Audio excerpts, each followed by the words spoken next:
Pernahkah kamu membayangkan betapa panjang dan berliku jalan yang harus ditempuh bangsa ini untuk meraih satu kata, merdeka? Jauh sebelum bendera merah putih berkibar, pesona kekayaan alam Nusantara, terutama rempah-rempahnya, telah menjadi magnet yang menarik bangsa-bangsa Eropa untuk datang. Perjalanan ini bukanlah sekadar cerita, melainkan rentetan perjuangan yang mengukir takdir Indonesia. Kisah panjang ini dimulai pada akhir abad ke-16, ketika Verenigde Oost-Indisch Compagnie atau VOC tiba dengan tujuan awal berdagang rempah.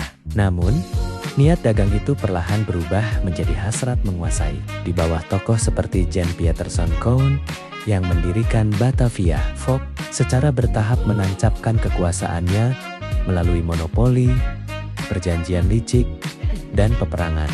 Puncaknya adalah pada abad ke-19 ketika sistem tanam paksa atau kulturistelsel diterapkan, memaksa rakyat menanam komoditas ekspor dan menimbulkan penderitaan yang mendalam. Namun, penindasan ini justru menyulut api perlawanan di berbagai daerah, seperti Perang Jawa yang dipimpin Pangeran Diponegoro dan perlawanan gigih rakyat Aceh yang dimotori oleh Kat Nyak Dien. Melalui proses panjang inilah, wilayah yang kita kenal sebagai Hindia Belanda terbentuk. Dominasi Belanda yang telah berlangsung selama lebih dari 3 abad, akhirnya runtuh pada tahun ke-1942.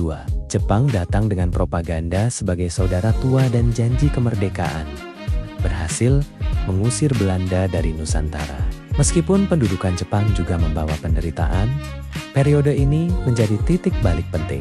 Semangat nasionalisme semakin membara, dan kesempatan untuk mempersiapkan kemerdekaan mulai terbuka. Pembentukan Laskar Pembela Tanah Air PETA menjadi krusial karena memberikan pelatihan militer kepada para pemuda Indonesia yang kelak menjadi tulang punggung Angkatan Bersenjata Republik.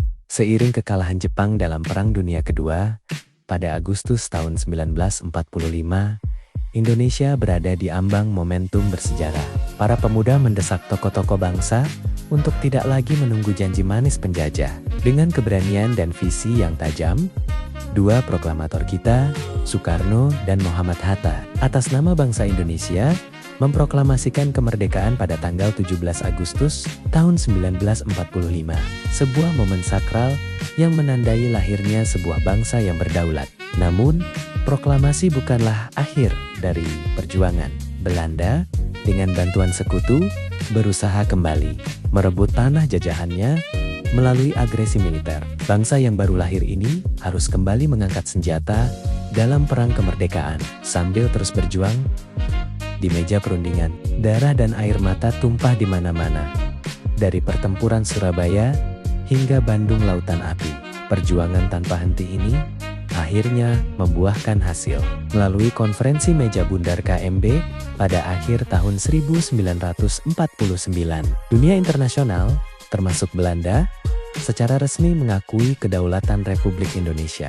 Kemerdekaan yang kita nikmati hari ini adalah buah dari pengorbanan tak ternilai para pahlawan. Mereka telah mewariskan sebuah negara yang merdeka dan bersatu. Tugas kita sekarang adalah menjaga warisan itu, mengisi kemerdekaan dengan karya, dan memastikan api perjuangan mereka tidak akan pernah padam. Karena menghargai jasa para pahlawan, berarti menjaga Indonesia selamanya.